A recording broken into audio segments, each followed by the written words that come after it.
Musim akan selalu berganti, kasih Tuhan tetap abadi, tak akan berubah sampai selamanya. Ku tetap percaya, ku yakin Tuhan memberkati,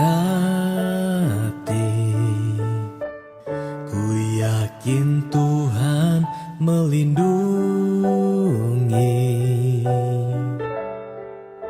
Burung di udara Tuhan pelihara, karena kasih-Nya.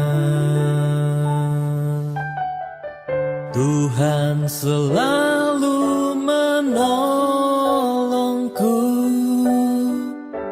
selalu menjagaku. Sehelai di rambutku tak akan terjatuh tanpa seizin-Mu.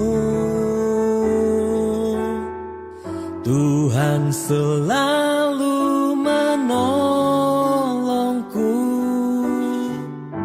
selalu menjagaku. Dia mengenyangkanku dan peliharaku seumur hidupku. Ku yakin Tuhan memberkati, ku yakin Tuhan melindungi. Burung di udara Tuhan pelihara, karena kasih-Nya. Tuhan selalu menolongku, selalu menjagaku. Sehelai di rambutku tak akan terjatuh tanpa seizin-Mu. Tuhan selalu menolongku, selalu menjagaku. Dia mengenyangkanku dan peliharaku seumur hidupku. Tuhan selalu menolongku, selalu menjagaku. Dia mengenyangkanku dan peliharaku seumur hidupku. Dia mengenyangkanku dan peliharaku seumur hidupku. Dia mengenyangkanku dan peliharaku seumur hidupku.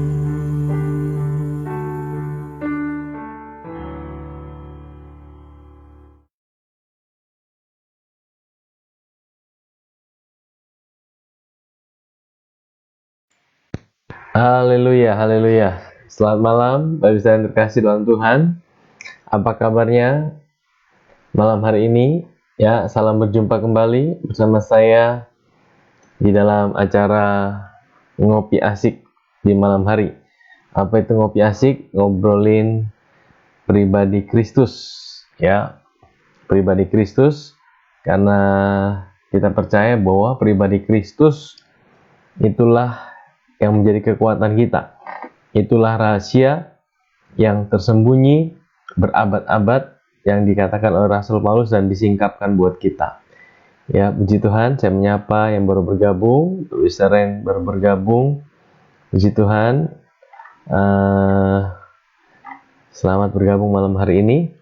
Dan malam hari ini saya mau share dari seri kitab Mazmur, ya. Minggu ini saya mau share dari seri kitab Mazmur, yaitu dari Mazmur pasal yang ke-14. Dan kita akan melihat nanti bagaimana kita lihat Kristus di dalam kitab Mazmur ini. Puji Tuhan, izinkan sama-sama mari kita berdoa terlebih dahulu. Kita datang pada Tuhan malam hari ini sebelum kita mendengarkan sedikit renungan firman Tuhan malam hari ini.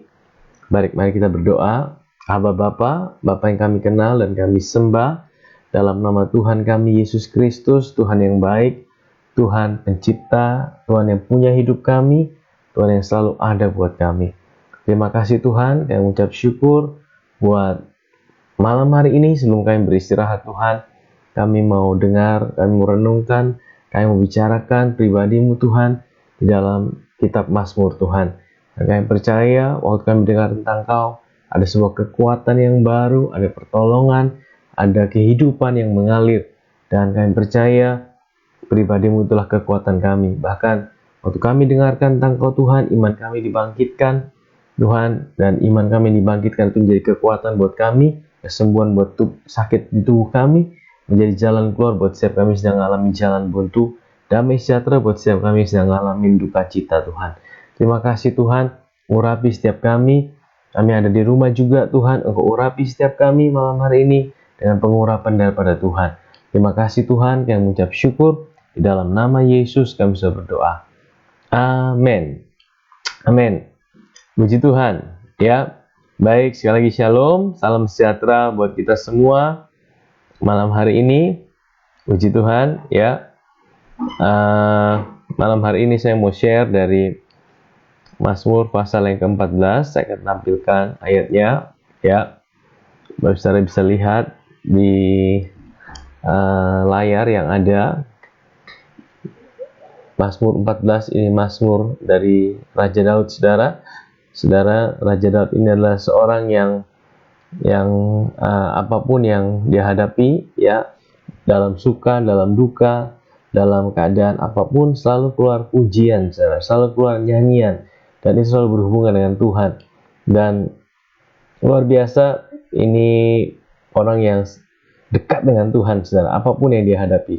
Daud bukan orang sempurna, Daud bukan orang yang tidak pernah gagal, Daud banyak kelemahan juga, Daud banyak kegagalan, tapi dibalik semua kelemahannya, dia punya hati yang selalu dekat dengan Tuhan.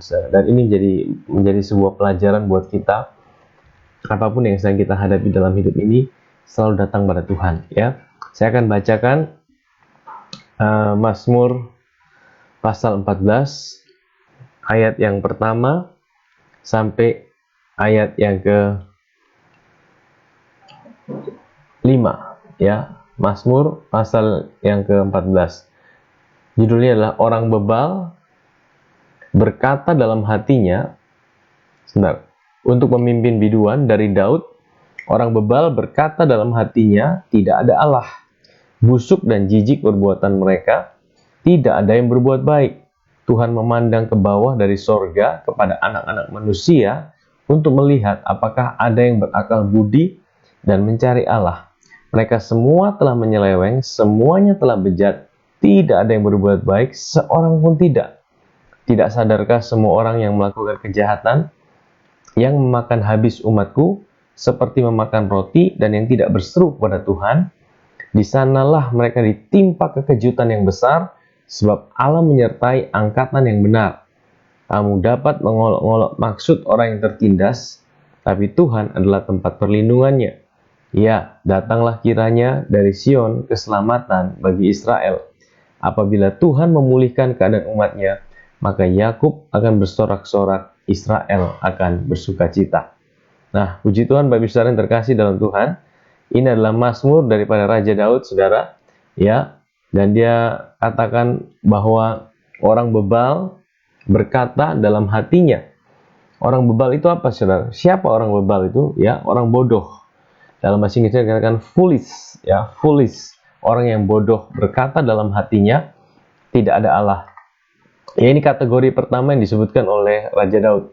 Ada orang-orang yang ateis, yang tidak menyadari bahwa Tuhan ada, ya. Mereka berkata bahwa ya saya hidup sebagai manusia, saya yang penting saya baik, ya, saya tidak buat kejahatan, saya tidak buat sesuatu yang buruk. Saya percaya bahwa hidup saya aman-aman saja.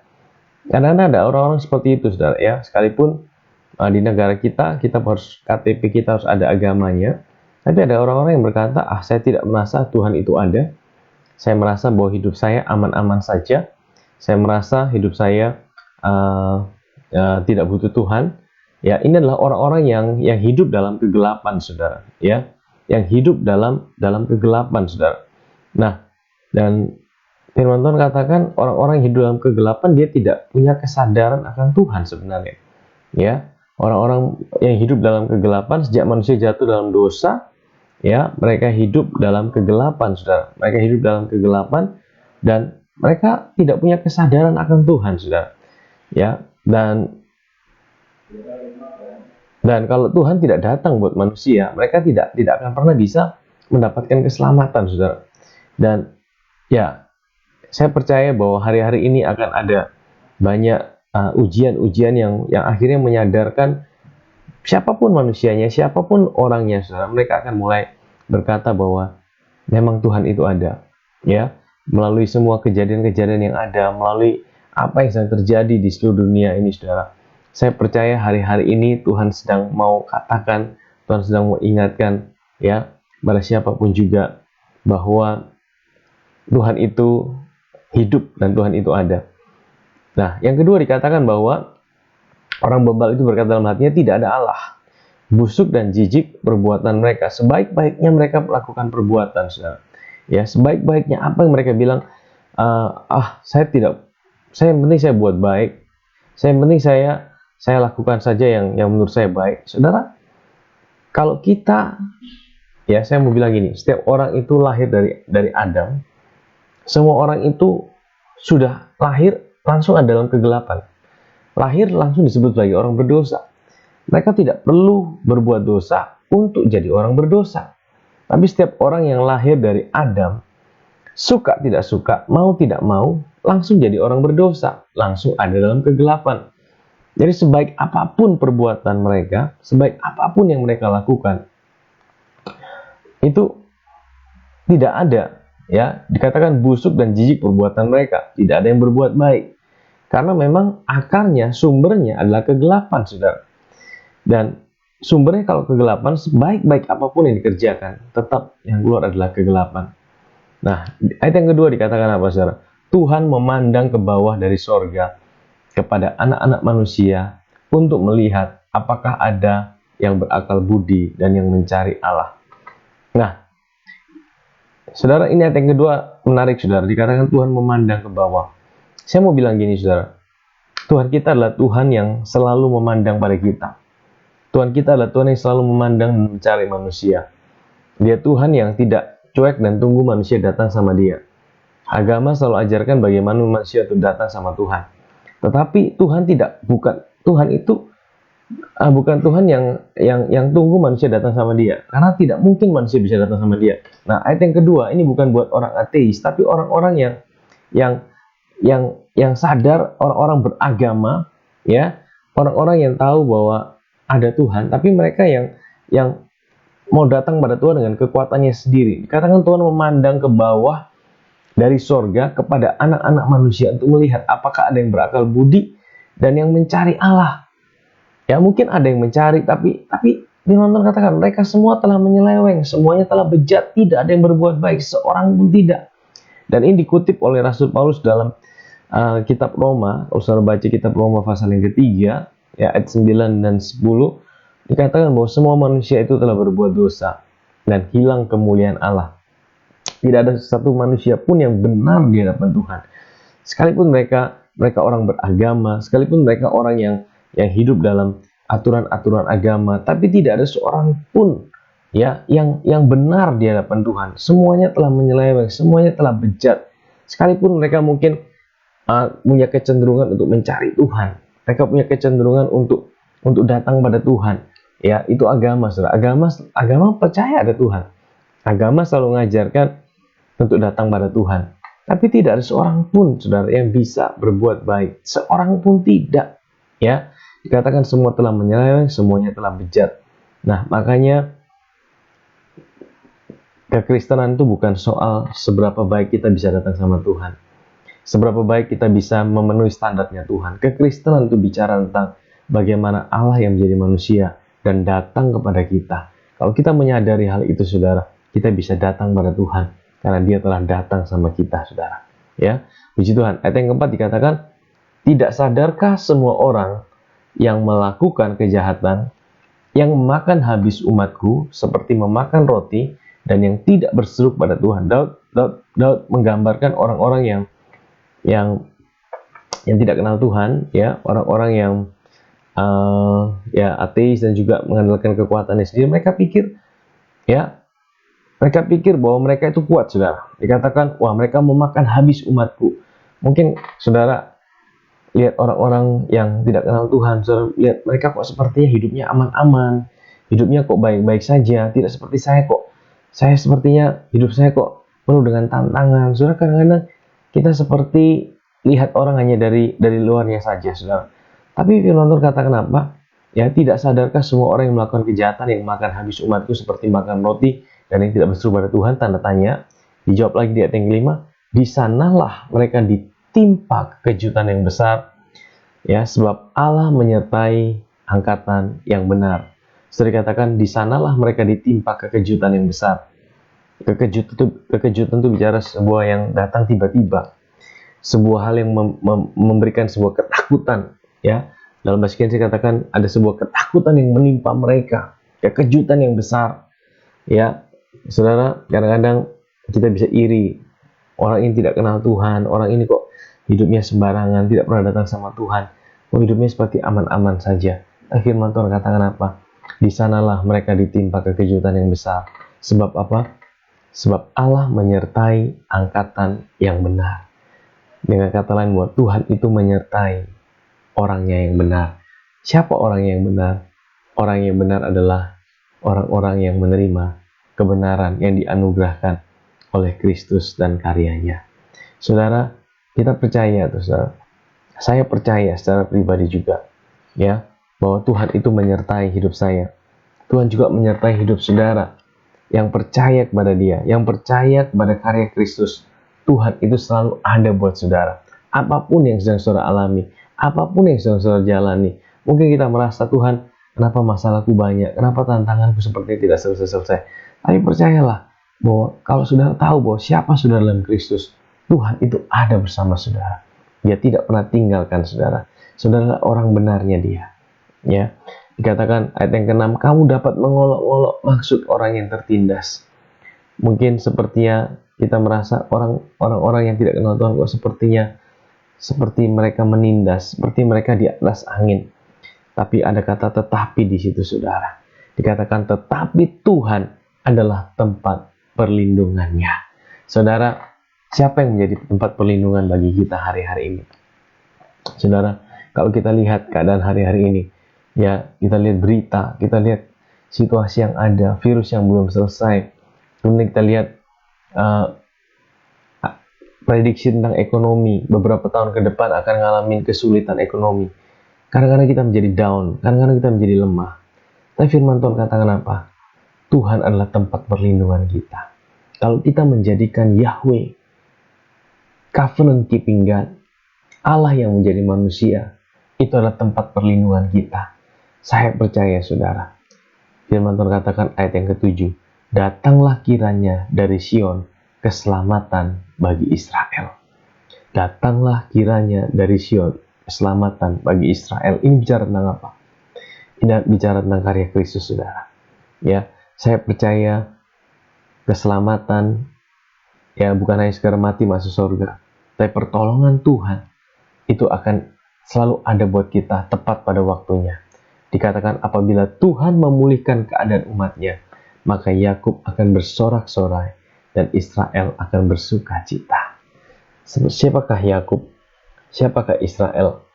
Ya, hari ini adalah saudara dan saya adalah Yakub, Israel secara rohani. Kita bersuka cita, kita bersorak-sorai karena kita tahu bahwa kita punya Tuhan, Allah yang menjadi manusia yang hari ini tinggal dalam kehidupan kita. Saudara, ini suatu mazmur yang indah daripada Daud, saudara. Ya, ini bicara tentang manusia udah jatuh, yang menyombongkan dirinya. Mereka berkata bahwa mereka tidak perlu Tuhan, tapi kesetiaan Tuhan buat setiap manusia. Sekalipun kadang-kadang kita bisa lupa sama Tuhan, tapi Tuhan tidak pernah lupa sama kita. Kesetiaan Tuhan itulah menjadi kekuatan buat setiap kita. Saudara, malam hari ini, ya sebelum kita beristirahat, saya mau berdoa buat saudara malam hari ini. Sebelum saya mau berdoa, sekali lagi saya mau ajak kita mendengarkan lagu pujian ini, ya, bahwa Tuhan selalu ada, ya, Dia selalu menolong kita, Dia tidak pernah tinggalkan kita, apapun keadaan kita, apapun yang kita alami, Dia selalu ada buat kita. Mari kita dengarkan pujian ini.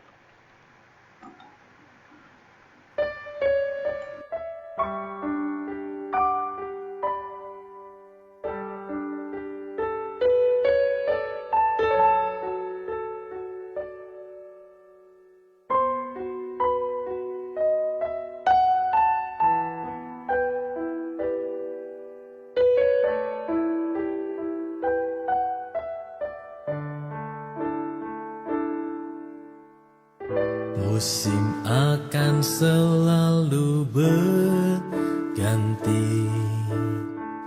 kasih Tuhan tetap abadi,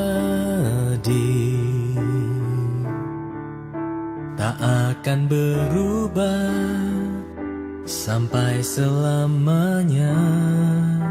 Ku tetap percaya, ku yakin Tuhan memberkati, ku yakin Tuhan melindungi. Burung di udara Tuhan pelihara, karena kasih-Nya. Tuhan selalu menolongku, selalu menjagaku. Sehelai di rambutku tak akan terjatuh tanpa seizin-Mu.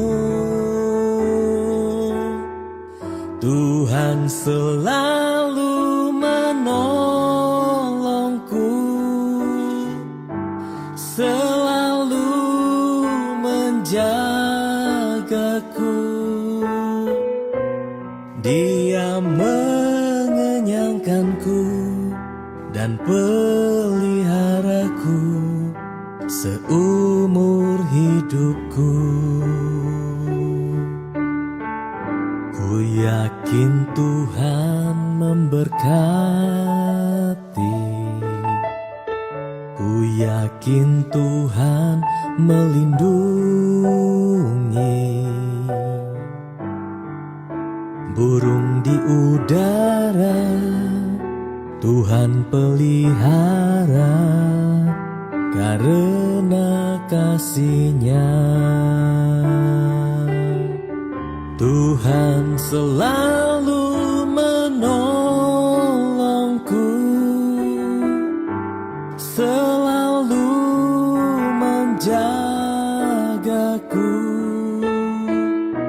Sehelai di rambutku tak akan terjatuh tanpa seizin-Mu. Tuhan selalu menolongku, selalu menjagaku. Dia mengenyangkanku dan peliharaku seumur hidupku. Tuhan selalu menolongku, selalu menjagaku. Dia mengenyangkanku dan peliharaku seumur hidupku. Dia mengenyangkanku dan peliharaku seumur hidupku. Dia mengenyangkanku dan peliharaku seumur hidupku.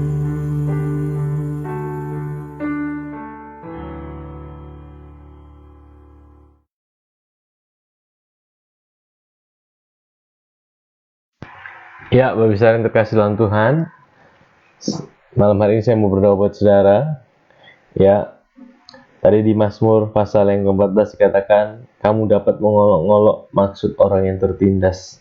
Saudara, mungkin hari ini saudara tidak lihat orang-orang yang mengolok saudara, tapi mungkin situasi saudara hari ini sedang mengolok-ngolok hidup saudara. Mungkin saudara merasakan intimidasi, saudara merasakan ketakutan. Ya, saya percaya bahwa yang mengintimidasi kita, firman Tuhan katakan, dia adalah iblis. Dia berperang di pikiran kita, dia mengintimidasi kita dengan situasi, dengan keadaan. Mungkin kau sedang mengalami situasi yang berat hari-hari ini, tapi firman Tuhan katakan apa? Tetapi Tuhan adalah tempat perlindungannya. Saudara, jadikan Yahweh atau Tuhan selalu tempat perlindungan kita. Kalau kita selalu tahu bahwa perlindungan kita bukanlah sesuatu, tapi perlindungan kita adalah seseorang yang telah ada buat kita, Allah yang menjadi manusia, dia mati di atas kayu salib, dia berikan hidupnya buat kita. Saya percaya apapun yang sedang kita hadapi, kita ada dalam kekuatan Tuhan. Malam hari ini saya mau berdoa buat saudara, apapun pergumulan saudara. Kalau saudara sakit, saudara boleh datang pada Tuhan, saudara boleh arahkan tangan saudara ke depan, kita sama-sama, kita datang pada Tuhan. Saya akan berdoa buat saudara, apapun pergumulan saudara saat ini, datang pada Dia. Buka hati saudara, saya akan berdoa buat saudara. Bapa di sorga, Bapa yang baik, kami datang padamu Tuhan malam hari ini, berdoa buat setiap anak-anakmu, dimanapun mereka berada, apapun yang sedang mereka alami Tuhan. Bapa di sorga, Engkau menjamah saat ini Tuhan. Yang sakit Tuhan sembuhkan, oleh bilur-bilur-Mu, Engkau telah menjamah setiap sakit penyakit mereka Tuhan. Bapa, anak-anakmu yang sedang mengalami olok-olok, mereka sedang tertindas, mereka sedang mengalami situasi yang sulit, kami percaya bahwa Tuhan, Yahweh, adalah tempat perlindungan kami.